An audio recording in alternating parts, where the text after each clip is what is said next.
The Super Bowl is just 4 short weeks away. And with the 14 teams we've got, I could not be more hyped. LFG will. That's all I have to say. Three letters captures it all. And if you're out there and you know what it means, LFG. Right. So here's how we're going to do today's show. We're going to talk about the coaching hirings and firings. We've just had Black Monday. We're going to break those down in a little while. And we're going to go through the Super Wildcard Weekend games, of course, 5 out of the 6 of which you can catch live on the talkSPORT network. But I think we should start off by revisiting how we felt about this season at the beginning of the year and going into the playoffs. Everything we got right. Yeah, absolutely. Let's look at everything we got right when we were setting up this amazing, historic, chaotic, brilliant NFL season. Mostly everything that you got right, but everything that we got right. We are here to firmly pat ourselves on the back, or pat one of us on the back, while we have to old yeller and take the other one out the back.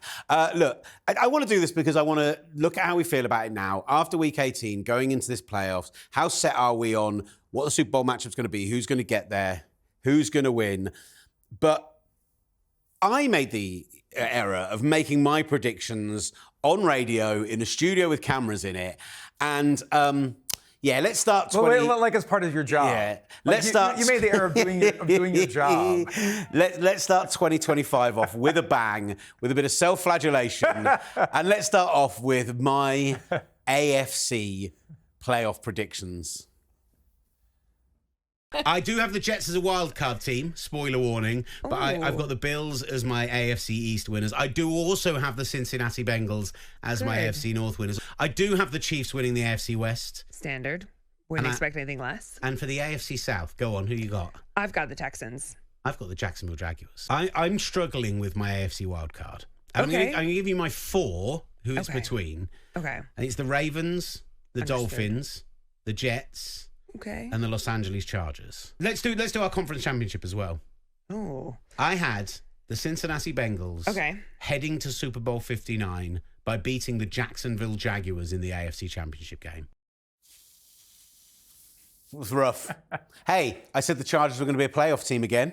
That was right. How many did you get right? How many did you get right? I didn't even count. I gave up. I had the Jets as a wild card team. Here's the thing. You believed in the Jacksonville Jaguars to do what? Right.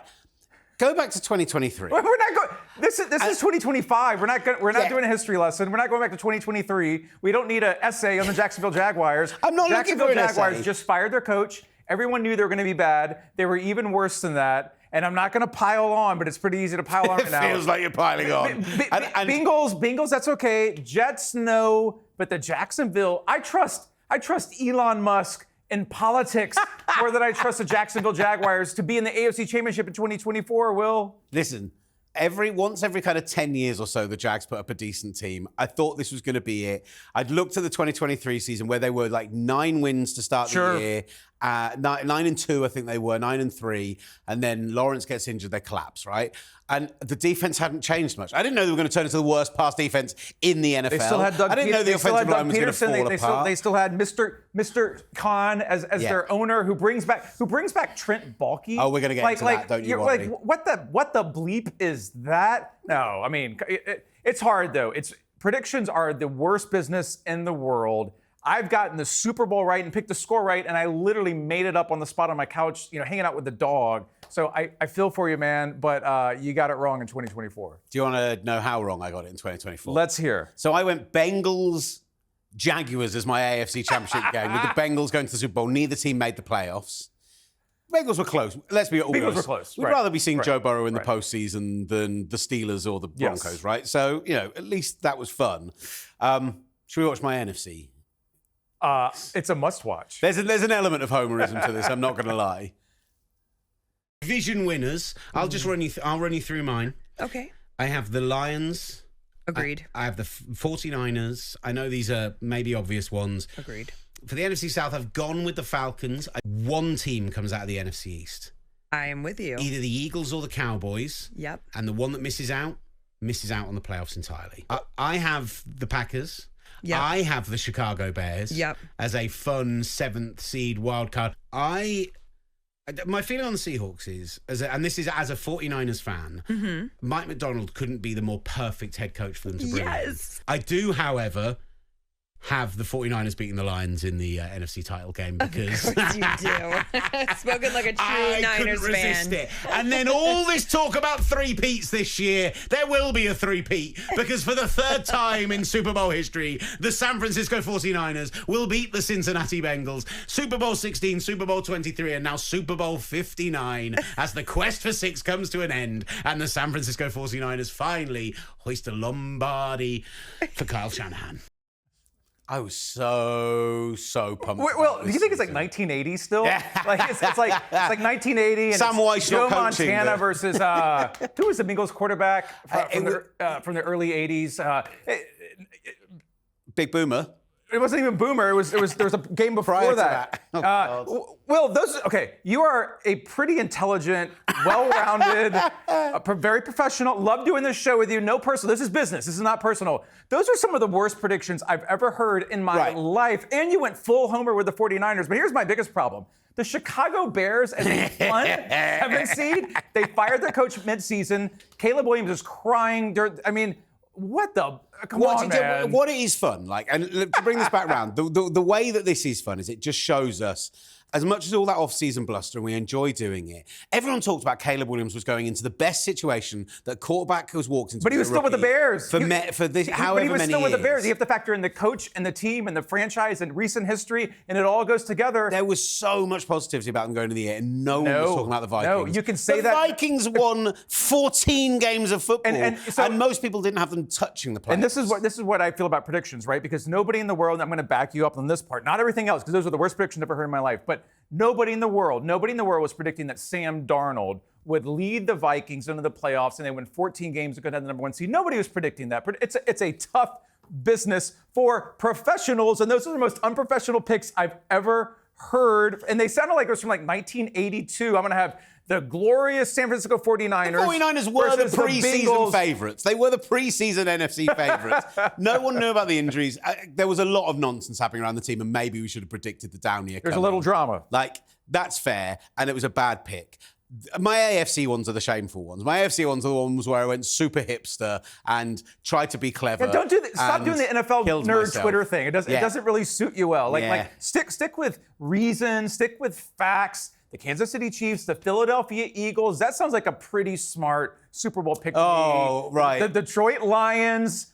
Stick with facts. So the other problem, and this is a media problem, this is a general problem. I have a lot of media problems. I do a podcast, I do this, I do the website, I do on air.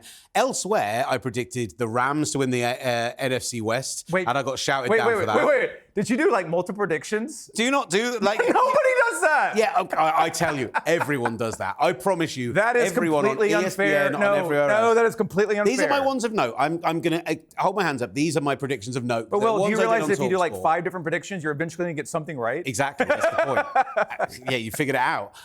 Look, the talkSPORT.com predictions, which I admittedly submitted a week and a half before this, I had Chiefs Lions as my Super Bowl there. That's a pretty good the pick. 2-1 seed. You had Chiefs Eagles there. Like, I think I just really talked myself out of the Chiefs in the last 10 days before the season started. And do you know what? I think I was proven right in the way they played. Ahead for of the first 10 curve weeks on being of a the year. Chiefs hater, but now, last time we did this show, if I remember correctly, you now believe who's winning the Super Bowl. So I still think that either the Buffalo Bills or Baltimore Ravens go into Kansas City The Ravens and are win that dangerous right game. now. They are really dangerous. Since the Ravens made the switch in the defense and put Kyle Hamilton as a straight-up free safety and let him marshal the defense, that's the moment that really, for me, they became so dangerous. I think they could go to Buffalo and win if they win next weekend, which I expect them to do over a moribund Steelers team. We'll get into these games a bit more. But I really like the Bills or Ravens to go to Kansas City and win still. The Chiefs are playing the best football they've played all year. They've basically had 2 bye weeks after resting all of their starters against the Broncos this week. But they feel cold, and those 2 teams feel like coming in hot. So I like that from the AFC. From the NFC, this Sunday game, Sunday Night Football was the biggest regular season game of all time. That was absolutely fantastic. Right? No time in NFL history had two teams ever faced each other with more than a combined 25 wins. These two teams had a combined 28 wins and were facing each other in the final week of the season for the number 1 seed. It was huge. And I love that it was Jared Goff versus Sam Darnold. Neither quarterback a couple years ago was on anybody's list to have a number 1 seed in Detroit or in Minnesota. It was an absolute must-watch, to the point that you wake up on Monday morning and you have to read everything about it, and it could affect the entire playoff run. But they bring Alex Anzalone back from injury. Yes, they lost Terry Arnold, the cornerback, in this game as well, but the defense for the first time in a while stood up. And for the first time, you saw really bad Sam Darnold when put in a high-pressure situation. And I just think that the Lions, off the back of last year, have learnt so much. I've been saying that. You have been. I've been saying and that. I hold my hands up and say, you're right. I think the Lions are going to go to the Super Bowl from the AFC. So I like Lions-Bills, Lions-Ravens as our Super Bowl. I've been saying this for a while now. Lions-Bills would just be the NFL's dream, right? I don't know if that's going to happen. I will say, looking back at your predictions, I'm reminded about this season and just how unpredictable it has been. We spent the whole season saying, rightfully so at the time, the Chiefs were not good enough. You know, they were the luckiest team in NFL history. They didn't deserve to be undefeated. All those things. They finally get to the last game. They basically tank it because they didn't need to play. They help out Denver. Now is Kansas City, is rest going to be good for them? Patrick Mahomes gets to heal for a couple weeks, but they've been the most inconsistent, really good team all season. Detroit looks like they finally have found it again. They get some rest, but will time off be good for Detroit? I feel like also you could talk yourself into, and speaking of predictions, that the Lions have survived this way and excelled this way because they just have to keep surviving every week. What's it going to be like when they have a couple weeks off? But they'll be at home, which I really like for them. I really like this Eagles team. I mean, you know, for me, it always comes down to, well, you're going to have to win 2 or 3 games to get to the Super Bowl. And even if you're playing at home in a dome, you're going to have to be good enough on both sides of the ball. And so we can talk about all these teams, but in the end, you have to have a good enough of a defense and a good enough of an offense, be well coached, special teams, discipline, all those things. There's only a few teams for me that really qualify like that. The one team that I am very interested in the playoffs, and you already mentioned them, is the Baltimore Ravens. I just look at the way that Lamar Jackson turned it on at the end of the season. They're going to beat the Steelers. They start to make a run, and at some point, Lamar Jackson will be in a Super Bowl is this year for him. And if that happens, that knocks out Patrick Mahomes and the Chiefs, and that knocks out Josh Allen and the Bills.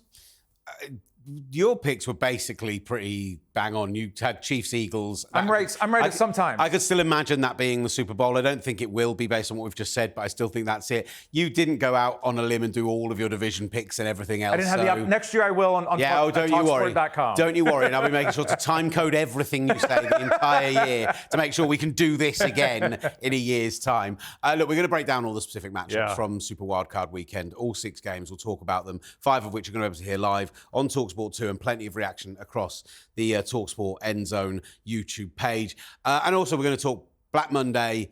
5 teams right now, no head coach. Should there still be a couple in there who lose it before the end of the week? We'll talk about some of the candidates who got it wrong and maybe who should have fired some of their coaches as well. So that's all coming up on the NFL Rundown here on talkSPORT End Zone.